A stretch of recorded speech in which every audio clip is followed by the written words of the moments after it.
Bir Demet Tecrübelerim kanalına hoş geldiniz. Küp çözümlerimize devam ediyoruz. Bugün size basit ve güzel bir küp öğreteceğim. Yılan küp.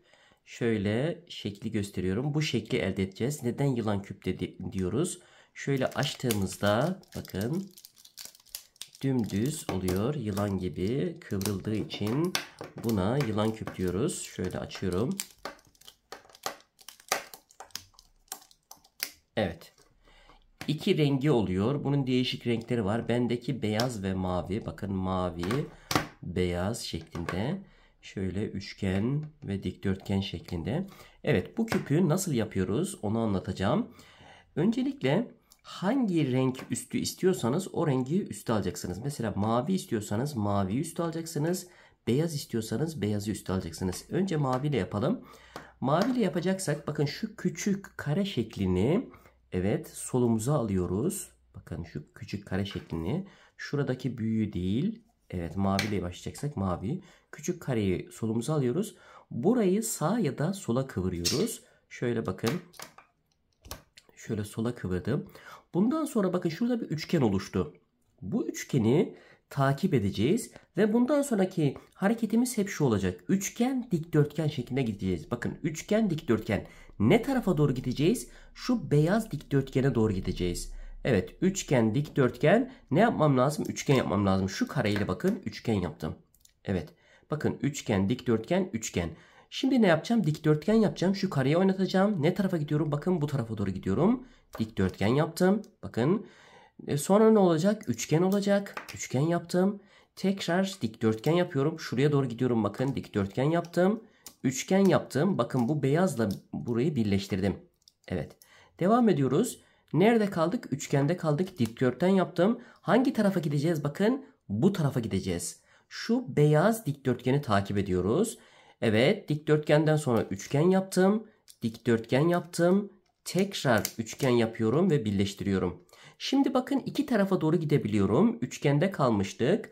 Evet, dikdörtgen yaptım.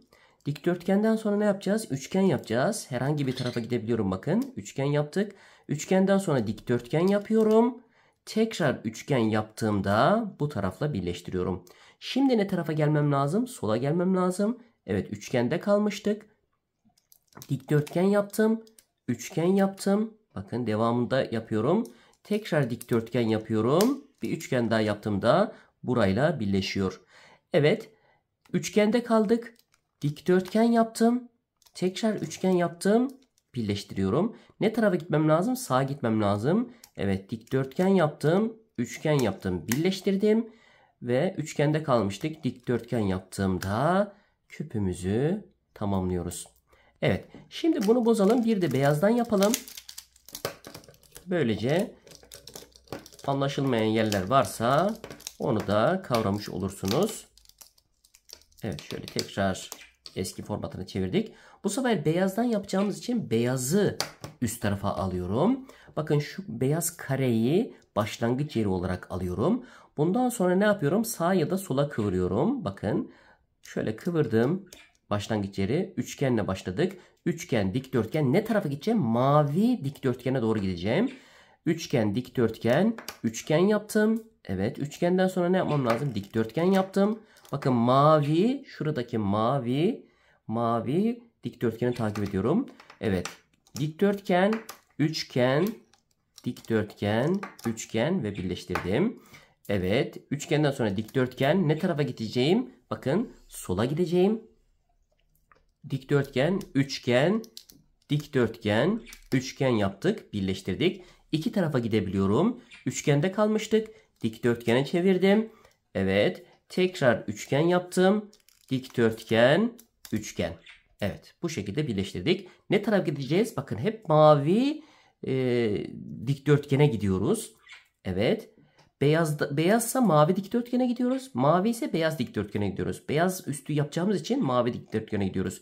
Üçgen, dikdörtgen. Evet sol olacağı için sola doğru kıvırıyorum. Üçgen, dikdörtgen, üçgen yaptım. Birleştirdim. Bakın şuraya geleceğim. Dikdörtgen, üçgen birleştirdi. Şu tarafa gitmem lazım. Sağa gitmem lazım. Dikdörtgen, üçgen birleştiriyorum. Ve son bir dikdörtgen yaptığımda küpümüzü tamamlamış oluyoruz. Evet, yapımı zor değil. Bundaki asıl mantığı söylemiştim. Hep bir üçgen, bir dikdörtgen yaparaktan küpümüzü bu şekilde tamamlıyoruz. Evet, izlediğiniz için çok teşekkür ederim. Abone değilseniz abone olur, like atar ve videomu paylaşırsanız çok memnun olurum. Anlamadığınız yerler varsa yorumlara yazabilirsiniz. Bir sonraki videomda görüşmek üzere. İyi günler.